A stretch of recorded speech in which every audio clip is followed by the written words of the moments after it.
इस वाली वीडियो में आप सभी देखेंगे कि अगर आप लोग NIOS में एडमिशन के लिए फॉर्म भरे हुए हैं और काफ़ी समय बीत गया है और आपका एडमिशन कंफर्म नहीं हो रहा है। कई केसेस में ऐसा भी देखा गया है कि बच्चों ने एडमिशन जिस वाले ब्लॉक के लिए करा था, दैट मीन्स कि अगर किसी स्टूडेंट ने अप्रैल के लिए अपना एडमिशन फॉर्म भरा था तो अप्रैल भी निकल चुका है लेकिन तब भी उसका एडमिशन नहीं हुआ। ठीक इसी तरह कई स्टूडेंट्स इस कैटेगरी के भी हो जाते हैं जो उन्होंने अक्टूबर नवंबर के लिए अपना फॉर्म भरा था, फीस जमा करवाई थी, अक्टूबर नवंबर भी बीत गया, दिसंबर भी बीत गया लेकिन तब भी उनका एडमिशन कंफर्म नहीं हुआ।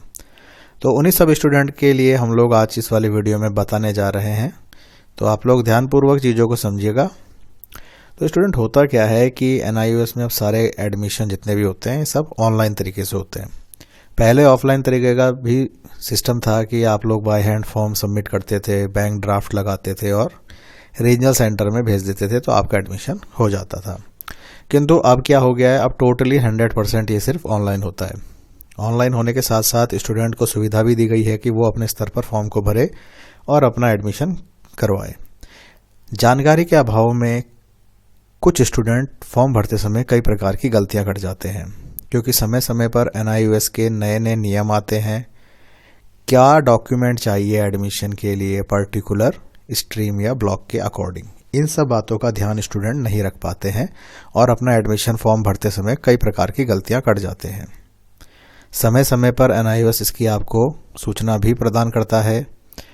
बावजूद इसके भी स्टूडेंट अपने डैशबोर्ड में उन सूचनाओं को नहीं समझ पाते हैं और अपना एडमिशन कंफर्म कराने में या उसमें जो सुधार की आवश्यकता होती है कंफर्म कराने के लिए उसको नहीं कर पाते हैं, और इसी के फलस्वरूप उनका जो एडमिशन है वो काफ़ी लंबे समय तक पेंडिंग रह जाता है और उनको कई प्रकार की समस्याओं का सामना करना पड़ जाता है। स्टूडेंट, आप सभी की स्क्रीन में एक लगातार एक स्टूडेंट का डैशबोर्ड दिखाया जा रहा है। तो ये सन 2024 के लिए है, आप देख सकते हैं यहाँ पर लास्ट डेट 3 अप्रैल 2024 आपको दिख रही है। हम बात करेंगे उन स्टूडेंट के लिए जिन लोगों का एडमिशन कंफर्म नहीं हो पा रहा है और उन लोगों ने फीस भी जमा कर दी है, फॉर्म भी भर दिया है और काफ़ी समय भी बीत गया है। तो वो स्टूडेंट क्या करें, यहाँ पर हम लोग आपके लिए एक फैसिलिटी लेके आए हैं जिसमें आप लोग हमारी सर्विस ले सकते हैं अपना फॉर्म रिव्यू कराने के लिए।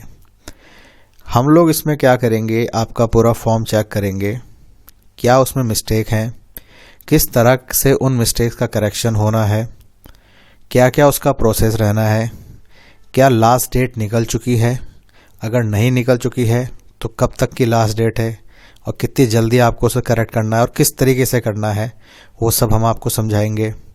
अगर किसी स्टूडेंट की डेट निकल चुकी है, दैट मीन्स कि जैसे मैंने आपको बताया अप्रैल मई के लिए एडमिशन करा था और अप्रैल मई ही निकल चुका है, तो अब वो स्टूडेंट क्या कर रहे हैं, अब उसके पास अलग तरीका क्या है, किस तरीके से वो अपने एडमिशन को अब कंफर्म करेगा या उसको सही तरीके से सबमिट करेगा। तो ये सब चीज़ें हम आपके फॉर्म को देखने के बाद आपको सॉल्यूशन प्रोवाइड करेंगे। तब जाकर के आपका एडमिशन सही तरीके से जब आप करेंगे तो आपका एडमिशन निश्चित रूप से कंफर्म होगा। हम आपके एडमिशन फॉर्म में जो आप लोगों ने गलती करी है उन सबको रिव्यू करेंगे, आपको समझाएंगे किस तरीके से आपने उनको सही करना है, कौन सा डॉक्यूमेंट आपने कौन से वाले कॉर्नर पे लगाना है और किस तरीके से आपने चीज़ों को सही से फिल करना है। ये सब चीज़ों के लिए हम आपसे एक सर्विस फीस लेते हैं, क्योंकि आपका एडमिशन फॉर्म देखना, उसको समझना का कार्य बिल्कुल बारीकी से होता है और पूरी जिम्मेदारी के साथ होता है। अगर किसी के एडमिशन फॉर्म में कोई गलती होती है तो हम उसको पूरा समझाते हैं और उसको तरीका भी बताते हैं, मतलब समाधान भी देते हैं, सॉल्यूशन भी देते हैं साथ साथ कि किस तरीके से आप अपने फॉर्म में जो मिस्टेक है उसको आप करेक्ट कीजिए। ठीक है, तो आप सभी समझ सकते हैं कि अगर आपका एडमिशन कंफर्म नहीं हो रहा है, काफ़ी समय बीत गया है, आप परेशान हो चुके हैं, आप इधर उधर जाने में भी असमर्थ हैं और आपकी पहुंच से सारी सुविधाएं दूर हैं, तो आप ऑनलाइन माध्यम से हमसे जुड़ सकते हैं और अपनी समस्या का समाधान ले सकते हैं। हम अपनी सर्विस फीस में आपके साथ तब तक बने रहते हैं जब तक आपका एडमिशन फॉर्म आपने जिस तरीके से हमने आपको समझाया आपने सारे करेक्शन ना करे, और टू द एंड जब तक आपका एडमिशन यहाँ पर स्टेटस कंफर्म लिखा नहीं आएगा तब तक हम लोग आपको अपनी सर्विस प्रोवाइड करते रहते हैं। ये हमारी जिम्मेदारी होती है। ठीक है, अब दूसरी बात मैं आपको बताता हूँ कि जैसे ही आपका एडमिशन कंफर्म हो जाता है तो आपके लिए आपको दो चीज़ मिल जाती हैं। एक यहाँ पर रेफरेंस नंबर होता है और उसी के बगल में एक एनरोलमेंट नंबर होता है। स्टूडेंट एक बात का ध्यान देना, रेफरेंस नंबर हमेशा आपको जैसे ही आप लोग फीस सबमिट कर देते हैं मिल जाता है, लेकिन एनरोलमेंट नंबर आपको तभी मिलता है जब आपका एडमिशन कंफर्म्ड हो जाता है। एडमिशन कंफर्म्ड होने के बाद यहाँ पर प्रिंट दिख रहा है आपको, इस प्रिंट के नीचे ही आई कार्ड लिखा हुआ है, इस पर आप क्लिक करते हैं तो आपको आपका आई कार्ड मिल जाता है। और ये आई कार्ड का ऑप्शन तभी आएगा जब यहाँ पर स्टेटस में एडमिशन कंफर्म्ड लिखा रहेगा। ठीक है स्टूडेंट, तो मैं आपको बता रहा हूँ किस तरीके से आपने चीज़ों में सुधार करना है। अगर कोई स्टूडेंट है ऐसा जो इस चीज़ से काफ़ी लंबे समय से परेशान है और इसको समस्या का समाधान नहीं मिल पा रहा है तो वो हमसे निसंकोच जुड़ सकता है। स्क्रीन पर लगातार आपके सामने नंबर दर्शाया जा रहा है, व्हाट्सएप के माध्यम से आप जुड़ सकते हैं और अपनी समस्या का समाधान घर बैठे प्राप्त कर सकते हैं। ठीक है स्टूडेंट, और अब मैं आपको दिखा देता हूं कि NIOS का एडमिशन कंफर्म होने के बाद आपको एक आई कार्ड जो मिलता है यहाँ पर वो किस तरीके से दिखता है, तो एक बार आप उसे भी देख लीजिए।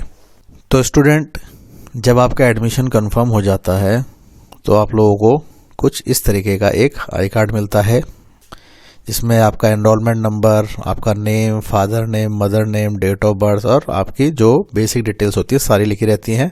और यहाँ पर आपका स्टडी सेंटर का नाम लिखा रहता है। स्टडी सेंटर स्टूडेंट वही होता है जहाँ पर आपके जितने भी TMA से रिलेटेड काम होते हैं, जितने आपके प्रैक्टिकल एग्ज़ाम होते हैं वो सारे वहीं कंडक्ट किए जाते हैं।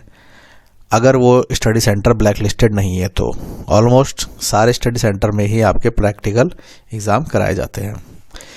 दूसरे जो साइड होता है आपका आई कार्ड का, उसमें आपका रीजनल सेंटर का एड्रेस लिखा रहता है और साथ ही साथ आपको यहाँ पर बेसिक डिटेल भी दी रहती है, जैसे कि आपका एडमिशन जो एक बार NIOS में हो जाता है ये 5 साल के लिए होता है, मतलब जिस टाइम से आपने एडमिशन लिया है।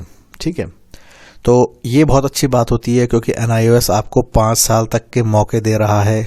आप एग्ज़ाम अपेयर करिए जब तक आप लोग पास नहीं हो जाते। और इन 5 साल में आपको कितने मौके देता है NIOS? टोटल आपको देता है 9 मौके, मतलब कि हर एग्ज़ाम, हर सब्जेक्ट का एग्ज़ाम आप 9 बार दे सकते हैं मैक्सिमम। एग्जाम्पल के लिए अगर कोई स्टूडेंट मैथ्स में फेल हो रहा है तो उसको टोटल 9 बार मौके दिए जाएंगे एग्ज़ाम में बैठने के इन 5 सालों में।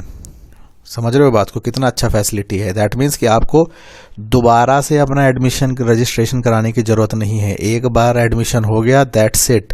अब आप 9 बार उस पर्टिकुलर सब्जेक्ट का एग्ज़ाम दे सकते हो। आपको दोबारा से एडमिशन नहीं लेना है। केवल और केवल आपको क्या करना है, आपको अपनी एग्ज़ाम फीस सबमिट करनी है। केवल और केवल जो आपकी एग्ज़ाम फीस होती है उसको सबमिट करिए और उसके अलावा आपको कुछ नहीं करना है। एग्ज़ाम फीस भी आपकी बहुत मिनिमम रहती है। ये लगभग, जहाँ तक मुझे पता है, ये आपकी 250 रुपये के आसपास रहती है, उससे ज़्यादा भी नहीं होती है। ठीक है, अगर प्रैक्टिकल है तो उसमें फिर आपके 120 रुपये और जोड़ लेना, नहीं तो 250 रुपये आपकी पर सब्जेक्ट की फ़ीस होती है एग्ज़ामिनेशन। बस ये आपको देना होता है जितनी बार आप लोग एग्ज़ामिनेशन में बैठते हैं, है ना। तो ये बहुत अच्छी सुविधा है जो NIOS आप लोगों को प्रोवाइड करता है ना स्टूडेंट।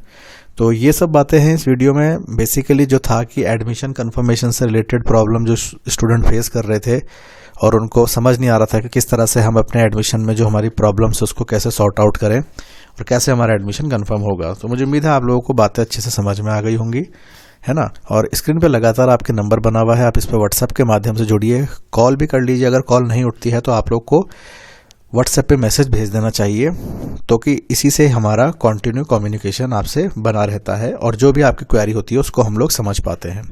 ठीक है स्टूडेंट, तो आशा है आप लोगों को वीडियो से मदद मिली होगी और जल्द ही आप लोगों के साथ मुलाकात होगी एक नई जानकारी भरी वीडियो के साथ। तब तक के लिए आप सभी अपना ख्याल रखें। धन्यवाद।